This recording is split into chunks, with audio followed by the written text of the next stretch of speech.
Kembali lagi di Prime Time News, pemirsa. Ketua Asosiasi Kader Sosioekonomi Strategi atau AKSES sekaligus CEO Induk Koperasi Usaha Rakyat atau INKUR mengusulkan agar Badan Hukum BUMN yang adalah perseroan diubah menjadi Badan Hukum Koperasi. Menanggapi hal ini, Menteri BUMN Erick Thohir menyebut 1,6 juta pekerja bisa terkena dampak. Kami akan membahasnya dengan staf khusus Menteri BUMN Arya Sinulinga. Selamat malam Pak Arya. Selamat malam Mbak Jilvia. Baik, Pak Arya, tadi sudah disebutkan bahwa Menteri BUMN ketika mendengar ada usulan ini mengatakan bakal ada 1,6 juta pekerja yang terdampak. Bagaimana penjelasan lengkapnya Pak? Ya, ini kan kita tahu bahwa ada 1,6 juta lebih pekerja BUMN. Jadi itu baru pekerja, belum lagi supporting perusahaan support yang BUMN. Jadi banyak banget sebenarnya kalau sampai ide ini dijadikan di mana BUMN jadi koperasi, maka ini akan berdampak besar terhadap usaha kita lah. Apalagi koperasi ini kan dimiliki oleh anggota. Sementara BUMN ini kan dimiliki oleh sahamnya dimiliki oleh negara. Bagaimana mentransfer itu gitu. Jadi pemilikan negara diambil oleh anggota-anggota koperasinya. Ini kan membingungkan. Dan nanti kalau ada keuntungan dan sebagainya, kalau di koperasi itu kan keuntungannya untuk anggota, ya. Kalau sementara BUMN kan keuntungannya untuk negara, masuk APBN gitu. Jadi dari konsep usaha aja udah membingungkan, apalagi sampai mengeluarkan. Ini kan yang kerja-kerja di BUMN itu kan jadi bingung ya dengan ide ini kok bisa ada ide seperti ini gitu, Pak. Oke, kalau mengubah BUMN menjadi koperasi, apakah tidak bisa Pak dilakukan tanpa mengakibatkan pengangguran? Ya, pasti dengan kepemilikan dan sebagainya, sistemnya dan sebagainya, yang kerja di perusahaan dengan kerja di koperasi kan berbeda ya, dengan sistem-sistemnya semua gitu. Jadi apalagi mereka dengan struktur struktur organisasi di perusahaan-perusahaannya itu kan membingungkan juga ya bagi para pekerja ya. Ini bagaimana gitu, dan bagaimana dengan sistem pekerjaan misalnya nantinya kalau jadi koperasi gitu, itu membuat keresahan juga di kalangan karyawan-karyawan BUMN kalau sampai ide itu dijadikan ya. Ini berbahaya bagi karyawan-karyawan kita juga, Mbak. Sangat tidak sehat gitu. Sampai ada ide seperti itu gitu. Oke. Jadi intinya dari BUMN merasa karena dampaknya ini bakal buruk buat karyawan, dan apakah ide ini sebetulnya tidak masuk akal, Pak?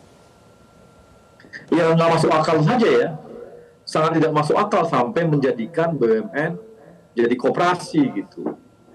Dari segi kepemilikan juga membingungkan, kemudian dari segi karyawan juga membingungkan, sampai bisa bubar nih semua perusahaan-perusahaan ini ya. Yang kita khawatir apakah ada niat untuk membubarkan BUMN gitu, sehingga peran negara dalam berusaha itu udah nggak ada lagi. Ini kan bahaya ya. Sebenarnya kita tahu peran BUMN itu sangat besar dan sangat kuat. Kita seperti kemarin aja waktu corona itu sampai dipuji sama lembaga PBB yang bisa menjaga kondisi ekonomi bangsa kita ini karena ada BUMN yang dimiliki oleh negara. Beda kalau swasta kan dia malah kemarin tuh ada yang BUMN tuh nggak boleh loh berhenti bekerja dan menghentikan proyek-proyeknya loh selama kemarin corona. Itu menjaga ekonomi kita gitu. Bahkan memecat karyawan pun, mem-PHK karyawan pun nggak boleh loh kemarin itu kita. Sangat nggak boleh. Nah ini artinya kan BUMN ini pengaruhnya besar terhadap negara kita. Kalau sampai dibubarkan bahaya banget bagi ekonomi bangsa kita.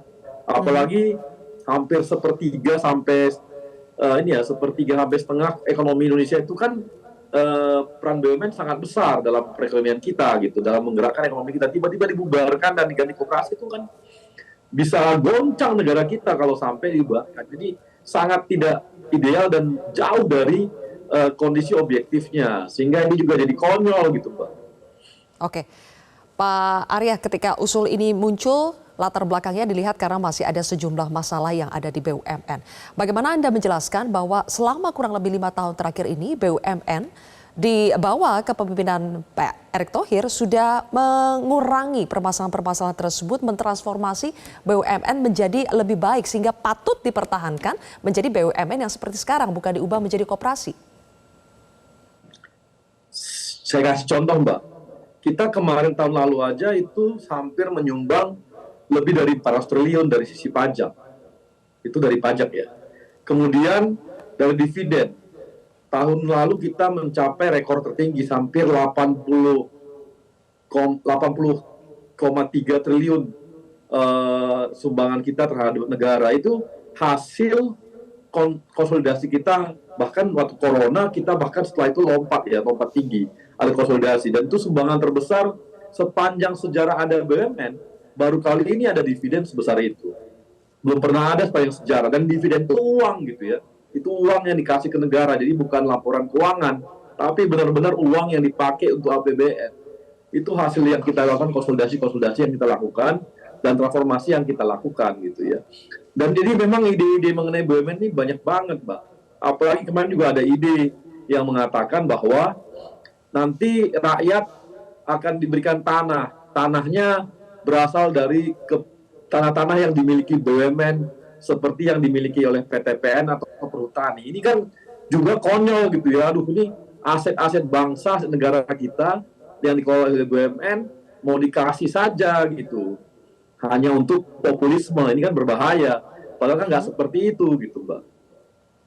Oke, salah satu alasan yang disampaikan oleh Suroto selaku pengusul ini, Pak Arya, katanya supaya BUMN dapat dirasakan manfaatnya secara langsung oleh masyarakat dan agar masyarakat dapat turut mengontrol secara demokratis, Pak, BUMN yang ada dengan sistem badan hukum koperasi. Jadi supaya ada keterlibatan masyarakat di situ. Ya, seperti yang saya katakan tadi, mungkin yang menyampaikan ide juga nggak lihat ya. Peran kita untuk ultramikro itu yang itu loh, yang masyarakat pedagang gorengan dan sebagainya. Itu kita dalam tempo 4 tahun itu sudah mencapai 15 juta ultramikro loh. Kenaikannya hampir 3 kali lipat. Kalau dulu sampai 2019 itu cuma 5 juta, sekarang hampir 15 juta. Itu adalah kontribusi-kontribusi untuk rakyat di bawah itu. Kita belum bicara kur, belum bicara yang lain-lain, pangan, obat-obatan, bahkan kita kemarin vaksin aja, itu kan usaha dari BUMN sehingga kita dapat vaksin yang terbaik sehingga kita bisa lepas dari corona. Itu kan kerja-kerja BUMN yang nggak dilihat.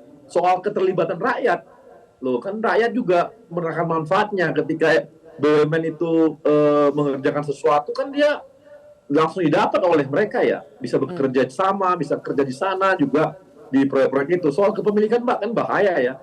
Bayangin milik negara dimiliki oleh semua orang, nanti kita bingung ini. Nanti apa semua ditransfer kepada semua orang, kan bingung siapa yang miliki, rakyat yang mana, atau dikasih ke rakyat semua gitu. Kan pemerintah itu kan perwakilan dari rakyat juga gitu ya. Dan itu disumbangkan dalam bentuk APBN. Itu kan keterlibatan rakyat. Dan saya juga bingung dengan ide seperti itu ya, soal keterlibatan rakyat.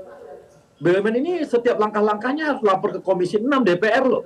DPR itu mewakili rakyat. Kalau kita nggak percaya lagi sama DPR sebagai perwakilan rakyat, lalu sama siapa lagi gitu? Keterlibatan mereka untuk mengawasi ada di DPR, di Komisi 6 gitu. Jadi kan masa kita nggak ngakuin adanya perwakilan rakyat DPR gitu? Bingung juga nih, sampai kewenangan DPR pun hampir dilupakan gitu loh oleh yang memberikan ide ini gitu. Baik, oke. Pak Arya, nanti kita akan bahas lebih jauh, terutama ketika BUMN disebut menghasilkan keuntungan buat negara, tapi di sisi lain BUMN juga sering diduga menjadi komoditas politik dan menjadi sapi perah, terutama di tahun pemilu. Nanti kita akan bahas lebih jauh, Pak Arya, usai jeda.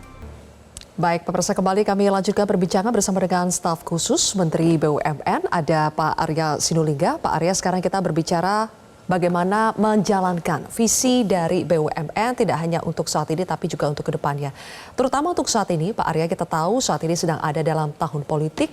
Bagaimana supaya BUMN tidak menjadi komoditas politik dan menjadi sapi perah untuk kepentingan politik elektoral? Ya, yang pertama kan yang kita jaga adalah bagaimana direksi-direksi BUMN dan komisaris-komisaris BUMN itu tidak boleh ikut dalam proses-proses pemilu yang ada sekarang ini. Itu kan tujuan kita supaya menghalanginya. Karena mereka kan bukan orang politik, dan jabatan dia kan bukan jabatan politik. Makanya itu salah satu yang kita larang gitu. Itu ada Kekmen yang dibuat oleh Kementerian BUMN di sana gitu. Kemudian yang kedua, saya rasa kan gini ya, sangat gampang kok ngecek apakah BUMN ini terlibat politik atau tidak gitu. Kan bisa dicek dari kegiatannya, ada nggak BUMN-BUMN yang dilibatkan dalam acara-acara politik kita.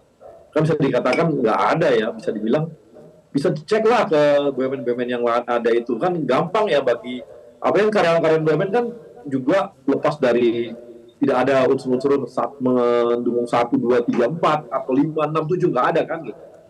Kalau ada kan mereka kan pasti juga bisa laporkan tuh kalau ada yang membawa-bawa BUMN-nya. Jadi kami selalu cek juga, makanya seperti komisaris misalnya, kami minta supaya mereka mundur. Yang mundur itu kan ada berapa tuh, kan mulai mundur, ada yang mundur dan mundur mulai, baik dari pihak 03, 02 atau yang mana, kan mundur itu dari komisaris gitu. Dan kami terbuka betul dengan kalau ada BUMN yang memang terlibat, laporkan aja sama kita gitu. Ada juga kemarin mempertanyakan, itu Pak Erick kok bisa ini gitu ya. Pak Erick kan dia menteri itu kan jabatan politik, namanya jabatan politik pasti dan secara undang-undang juga diperbolehkan untuk kampanye gitu, dan tapi tinggal bagaimana harus ada cutinya gitu, dan tidak memakai fasilitas negara. Sampai hari ini Pak Erick itu kalau cuti pas hari libur gitu ya, dan juga beliau nggak ada tuh, dia ya ikut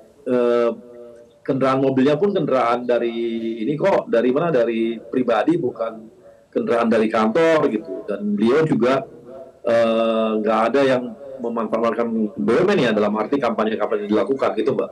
Baik, oke. Siapapun nanti presiden yang terpilih, Pak Arya, pastinya visi, target, semua dari BUMN tetap harus dilakukan, dilaksanakan. Jadi bagaimana proyeksi jangka panjang BUMN, salah satunya kan agar bisa masuk dalam top 100, top 100 perusahaan besar dunia. Bagaimana menjalankan itu terlepas dari siapapun nanti presiden yang terpilih? Ini yang sedang kita lakukan, Pak ya, seperti konsolidasi ya, transformasi.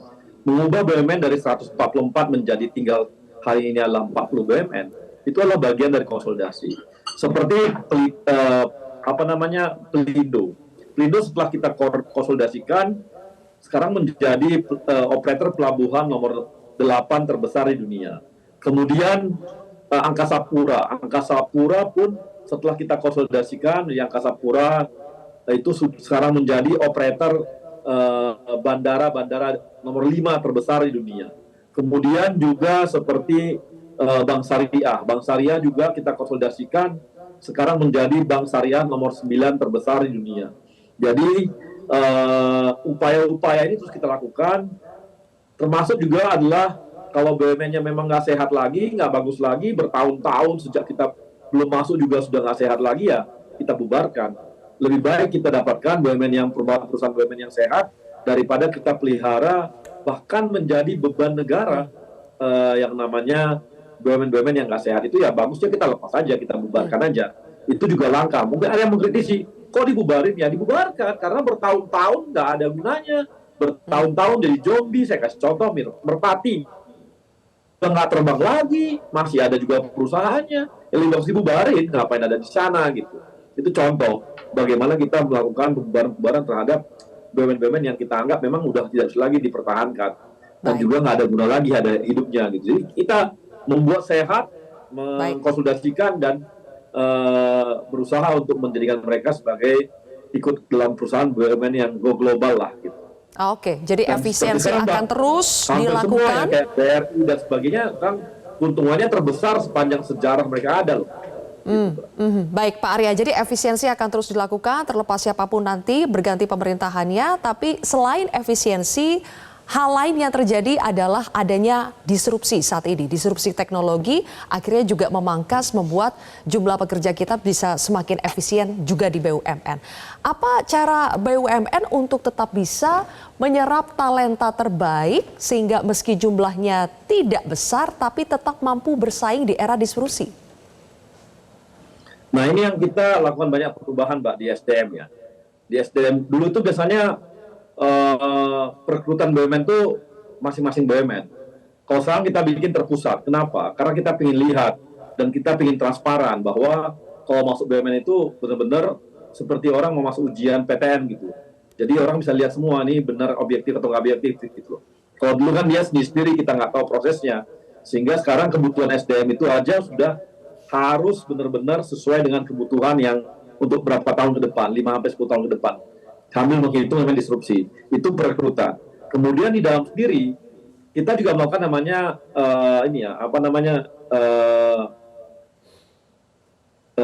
perubahan-perubahan di organisasinya. Mana yang memang yang dia tumpang tindih itu kita geser gitu, atau kita hilangkan tumpang tindihnya. Itu membuat akan ada sumber-sumber daya kita yang bisa kita manfaatkan untuk yang lain yang lebih kerjakan. Jadi sekarang ini di samping struktur organisasi, kita juga masalah seleksi orangnya juga kita lakukan dengan terpusat supaya jangan lagi ada permasalahan-permasalahan misalnya perekrutan itu tidak boleh seenak-enaknya aja yang membuat kita nantinya BUMN-nya kasihan gitu, Mbak. Baik, terakhir Pak Arya, ancaman lain selain disrupsi pastinya adalah soal korupsi. Jadi bagaimana strategi utama untuk mengatasi hal ini? Ya. Ini jauh-jauh hari sejak pertama kali Pak Erick masuk BUMN itu langsung melakukan namanya bersih-bersih BUMN. Sehingga jangan heran, itu ada namanya Jiwasraya, ada yang namanya Garuda, ada beberapa karya-karya yang dilakukan juga. Itu banyak sekali, itu Pak Erick langsung laporkan ke kejaksaan. Dan sekarang diproses, dan ada yang sampai dihukum seumur hidup loh. Jadi sepertinya ya kita bisa berbangga hati atau juga sedih juga sih sebenarnya. Yang melaporkan itu semua Kementerian BUMN loh. Jadi Kementerian BUMN itu aktif betul melakukan koordinasi dengan yang namanya kejaksaan untuk melakukan bersih-bersih BUMN. Dibawa semua kasus-kasusnya ke kejaksaan untuk diproses. Nggak ada yang ditutupi oleh Pak Erick. Semua dibawa ke sana. Mungkin ini termasuk sedikit dari kementerian yang berani membawa organ-organ di bawahnya yang melanggar hukum yang dibawa ke kejaksaan. Baik. Jadi bukan tertangkap, bukan. Justru kita laporkan semua, itu adalah langkah Pak Erick terhadap bersih-bersih BUMN. Jadi ini yang dilakukan oleh BUMN, dilakukan oleh Pak Erick dengan bersih-bersihnya. Jadi yang kami harapkan Mbak yang tadi ya, tolonglah supaya kita jangan ada ide aneh-aneh mengenai BUMN, jangan BUMN dijadikan koperasi, jangan sampai tenaga kerja kita di BUMN itu jadi bingung dengan isu-isu seperti ini, termasuk juga dengan yang namanya aset-aset BUMN, jangan jadi mau didistribusikan hanya untuk supaya kelihatan populis, masalah lahan-lahan ataupun tanah-tanah aset milik BUMN mau dibagi ke kemana-mana gitu ya, jangan begitulah idenya, kasihan nanti BUMN-nya dan kasihan juga bangsa kita gitu Pak. Itu aja Mbak. Kalau begitu. Oke, terima kasih Pak Arya Sinulinga, terima kasih sudah bergabung bersama kami di Prime News hari ini. Jelajahi cara baru mendapatkan informasi. Download Metro TV Extend sekarang.